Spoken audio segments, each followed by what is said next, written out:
Hello, everyone. Well,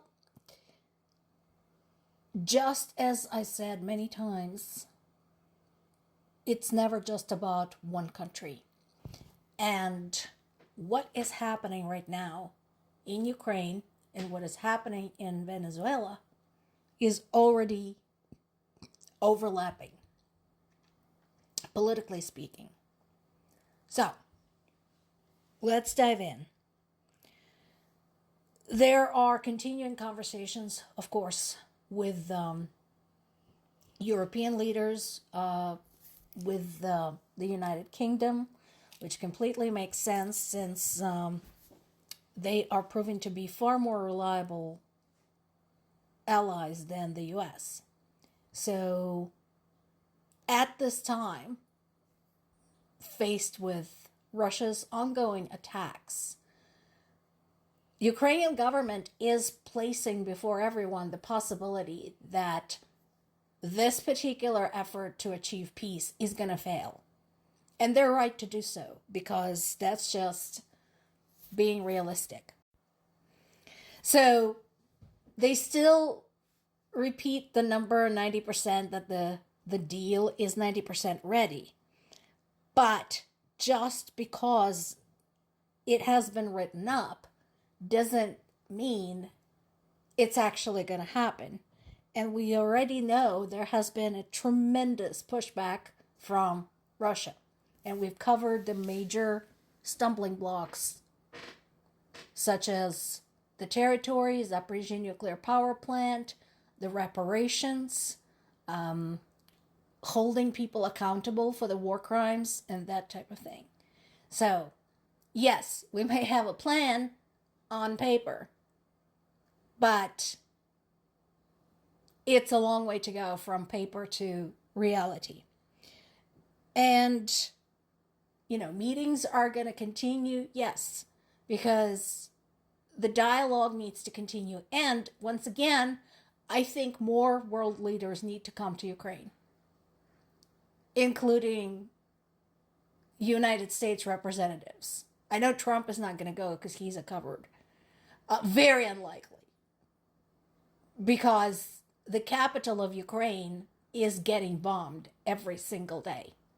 There is no way to guarantee anywhere in Ukraine that the place is not going to get slammed. And so, again, to set everybody's mind in the realistic state, Zelensky said during a press conference yesterday that if diplomacy fails, Ukraine will continue fighting. If Russia blocks all of this, if our partners do not compel Russia to stop the war, there will be another path to defend ourselves, which of course is something Ukraine has been doing now for quite some time, and quite competently. And Ukrainian people are right to be extremely skeptical. People of Ukraine, by the way, have no great fondness for Donald Trump. They do not trust him. They don't believe the word he says about the peace effort and how he's just going to fix all of this. And again, they're right to do so. And again, I want to remind everybody about this recent strike on Kharkiv, which left 2 people dead, including a 3-year-old child. That has happened. Today, when I was talking to my parents, and it was 10 o'clock here, 10 o'clock Eastern time in the US, and 5 o'clock in Ukraine, there were drones striking one of the neighborhoods in Zaporizhzhia, including our children's playground. That is happening. Again, you would think while we're having a conversation about peace, there could be some alleviation of strikes specifically against civilians. But no, that's too much to ask.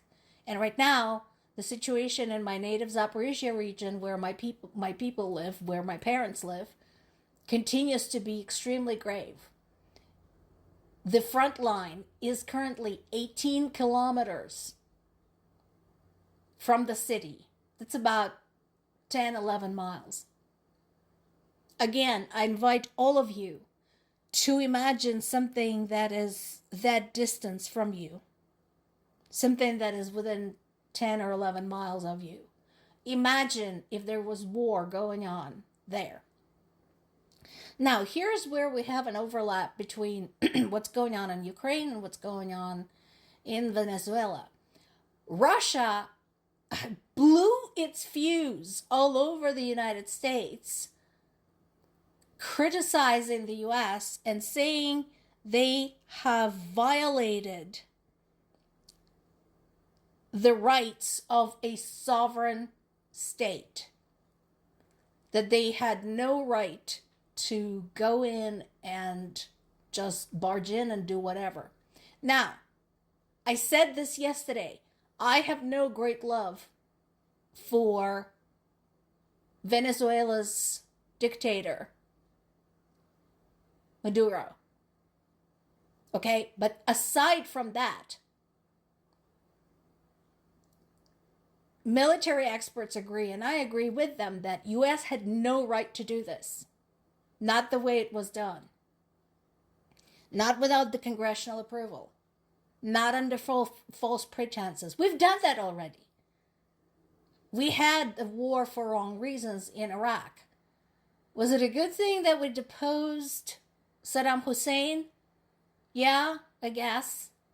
How it was done and how many people suffered as the result, that's a separate question. And was Iraq transformed into a democratic nation as the result? No. So, all of that aside, it is supremely ironic that Russia is telling someone else that disrespecting a sovereign nation is bad. Because look what they're doing right now and what they have been doing for the last almost 15 years at this point. This is a clear example of look who is talking. So, that aside, again, there's a lot of concern in terms of, what's going to happen next and what does it mean, because there is a lot of instability in the world right now because of what is happening in Venezuela. But another question to ask is, what will happen to the U.S.-Russia relations as the result? Because Trump already said, again, that he wasn't happy with Putin. But he said that in the past. But in this particular case, Putin had openly criticized his actions.